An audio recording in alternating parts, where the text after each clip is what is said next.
Aujourd'hui encore, les élèves étaient dans la rue à Goma à faire gratuité des bases que le président Félix avait annoncées. D'abord, vous personnellement, en tant que citoyen congolais, également un politicien, comment vous analysez cette question?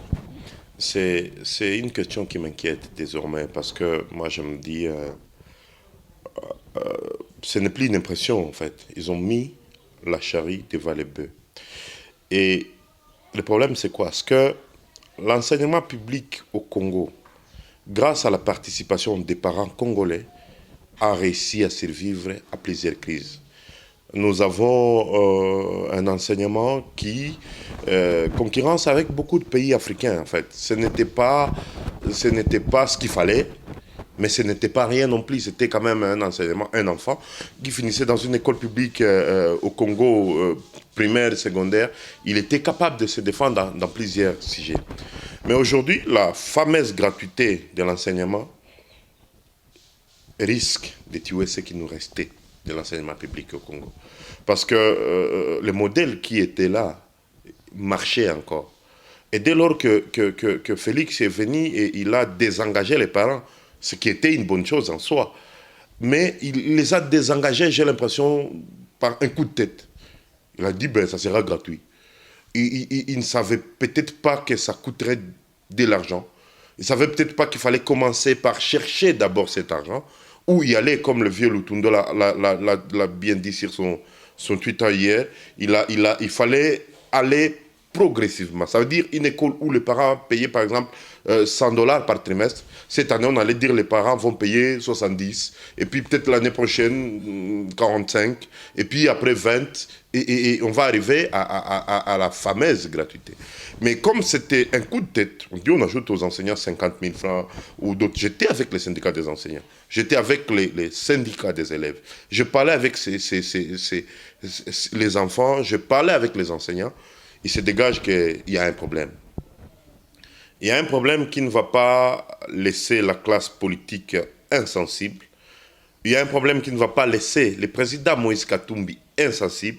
C'est à ce moment-là, malheureusement, qu'ils vont crier que nous sommes en train de manipuler les peuples, ou on est en train de monter une révolution dans ce pays. Pourtant, le président Moïse Katumbi, si vous observez bien partout où il est passé, il posait la question.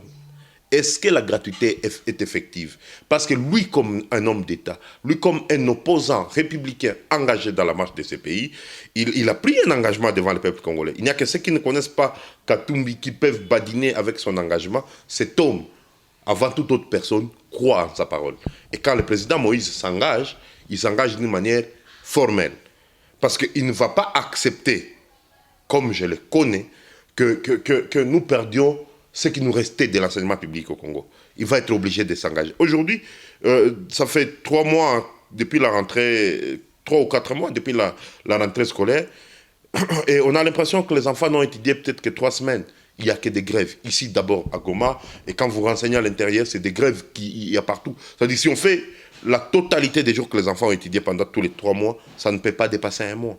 Maintenant, l'année scolaire va s'arrêter quand? Comment on va résoudre cette question? Qu'est-ce qu'il faut faire? Mais nous disons, quand j'ai suivi Mkouwa Kamere, avec qui j'avais vraiment beaucoup de respect, et qui dit on a trouvé 300 millions. Mais vous avez les budgets, les besoins sont de combien? Et puis, pourquoi aller chercher les 300 millions après avoir lancé les programmes? Parce qu'on aurait pu commencer par trouver d'abord les 300 millions et maintenant lancer les programmes. Maintenant qu'on est en train de courir derrière les événements, c'est nos enfants qui sont en train de perdre des jours d'études, c'est nos enfants qui sont incapables d'aller étudier aujourd'hui, c'est l'année scolaire qui devient hypothétique. C'est l'enseignement public au Congo qui est remis en jeu et on se dit comment on va s'en sortir. Je pense que Félix et son gouvernement, ils ont la charge peut-être d'appeler à une table ronde de l'éducation nationale, dans laquelle ils vont reconnaître les limites de la gratuité, et ils vont négocier avec les parents pour que nous sauvions ce qui reste de l'enseignement public au Congo. Mais dans le format actuel, c'est un désastre, c'est une catastrophe, nous dénonçons et nous n'allons pas accepter. Mais vous semblez soutenir l'ancienne méthode où les parents payaient les frais scolaires aux enseignants. Est-ce qu'aujourd'hui on peut dire que les démarches, cette philosophie du président Félix, disons d'appeler à une gratuité, c'est un mauvais départ ou bien c'est une mauvaise méthodologie? Non. Je ne soutiens pas que les parents payent. Je soutiens tout ce qui est dans notre constitution et la gratuité est inscrite dans la loi des lois de la République, qui est la constitution de la... Mais elle est où? Vous venez de dire vous-même que les enfants ont manifesté aujourd'hui dans la ville de Goma. Sûrement, vous avez les images. Et ça fait maintenant plus de 2 mois qu'il y a des grèves qui se suivent, qui se succèdent. Parce qu'on a lancé une gratuité sans étudier les préalables, sans chercher les moyens qui vont couvrir cette enveloppe. Écoutez un peu, les enseignants m'ont dit ceci. Avec les moyens des parents, on gagnait au-delà de la prime de l'État, $250 par mois. Aujourd'hui, on nous dit, on abandonne ça et on ne nous donne pas les $200, on nous donne 50 000 francs. Ce sont aussi des parents, ils ont des devoirs, ils ont des besoins. Ils ont des membres de famille, ils ont des enfants, ils ont des femmes. S'ils doivent renoncer à $200 pour 50 000 francs, ça ne tiendra pas. Faudra-t-il continuer à mentir la population congolaise qui a une gratuité qui existe, qui n'existe pas, qui est en train de tuer l'enseignement public? Je me dis, cette année scolaire, vraisemblablement, va aller jusqu'à octobre ou novembre de l'année prochaine. Ce n'est pas un désastre, ça.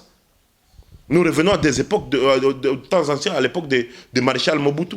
Mais on aurait pu dire, nous sommes de bonne foi, nous voulons que l'école soit gratuite, mais nous avons d'abord 50 000 francs. Ça veut dire, comme on a 50 000 francs ajoutés aux enseignants, par an, dans ce que vous payez, il faut soustraire peut-être 20% d'abord. On y va palier par palier pour ne pas tuer l'enseignement. Nous ne voulons pas d'une gratuité qui tue l'enseignement. Mais Patrick, il faut le préciser, à part être politicien, vous êtes un parent.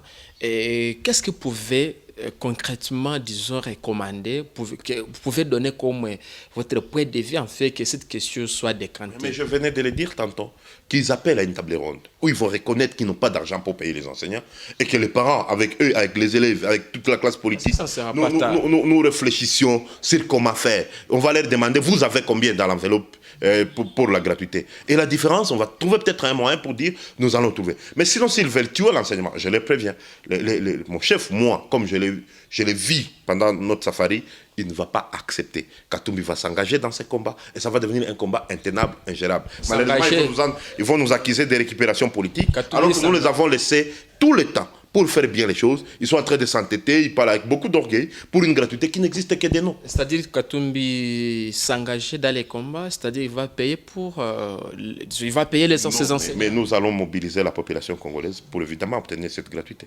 Se mobiliser, c'est-à-dire que vous allez appeler la population à une révolte? Nous allons appeler la population congolaise à regarder de très près ce qui est en train de tuer l'enseignement public au Congo.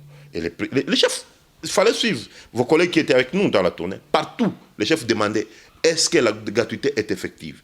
Est-ce que la gratuité est effective? Et les réponses n'allaient pas dans le bon sens. Les parents étaient dubitatifs parce qu'ils ne comprenaient rien. En fait, on dit que c'est gratuit, mais les enfants ne partent plus à l'école. Et on dit que c'est gratuit, mais bon, on n'enseigne plus, les enseignants ne viennent plus. On dit que c'est gratuit. Tout ça, c'est parce que c'est sur un coup de tête. Les gens pensent que nous sommes dans une campagne indéfinie. Nous sommes dans une perpétuelle campagne dans ces pays. Une nation se gère avec la sérénité. Ce n'est pas pour rien qu'au gouvernorat des provinces, au cabinet du président de la République, il y a ce qu'on appelle des bureaux d'études qui sont payés par le gouvernement congolais, par les contribuables congolais. C'est pour aider les responsables politiques à prendre de bonnes décisions. On aurait pu étudier cette gratuité, on aurait pu commencer par chercher l'argent pour couvrir cette gratuité avant de faire des annonces par un coup de tête. Alors, on aurait pu étudier cette gratuité. Est-ce que, M. Patrick, pensez-vous que, parce qu'à quelques mois que le président est au pouvoir, Félix, il décrète la gratuité pendant 18 ans, Kabila il a été là, mais il n'a pas si maîtrisé ou bien faire cette gratuité. Est-ce que ça sera vraiment facile pour Félix aussi? Bon, moi, Kabila, ce n'est pas un modèle dans les social des Congolais. Kabila était là pour ses propres intérêts. Il est venu comme il est venu. Il est sorti avec... ce que vous êtes toujours aux côtés de Félix. Bon, ça ne me regarde pas. Moi, je parle des sociétés. Hein? C'est ce qu'ils ont entre lui et Félix. Ils savent ce qu'ils sont en train de faire. Mais la population n'est pas si deep, n'est pas si naïve au point que la politique tue l'éducation des enfants. Nous n'allons pas accepter. Le Congo de demain, c'est ces enfants-là. Quel serait le Congo aujourd'hui? Nous sommes la fer de lance de la lutte pour la démocratie dans ce pays parce que nos parents ont eu à leur temps, l'obligation de nous envoyer dans de bonnes écoles. On a étudié, on a compris qu'est-ce qu'est un pays, on a compris les devoirs d'un citoyen, on a compris beaucoup de choses, on a compris les structures macroéconomiques, on a compris ce que ça veut dire le budget de l'État, on a compris. C'est pourquoi nous disons, on doit recourir à l'expertise de toute la nation congolaise. La question de l'éducation ne concerne pas seulement Félix Tshisekedi. Nous sommes disposés, s'il les demande, de lui faire une étude pour lui dire comment il faut faire. Parce que nous sommes une opposition républicaine, il n'y a que le Congo qui compte. Mais s'il continue à s'entêter et que nous voyons que la gratuité en question va tuer ce qui restait de l'enseignement public au Congo, je pense bien et je crois que nous n'allons pas rester bras croisés. Et moi, quand je suis vu mon chef, partout où on est passé dans les safaris, comme cette question de gratuité les préoccupait, le président Moïse va s'engager dans ce combat. Et ça va leur être fatal. Merci beaucoup. Merci.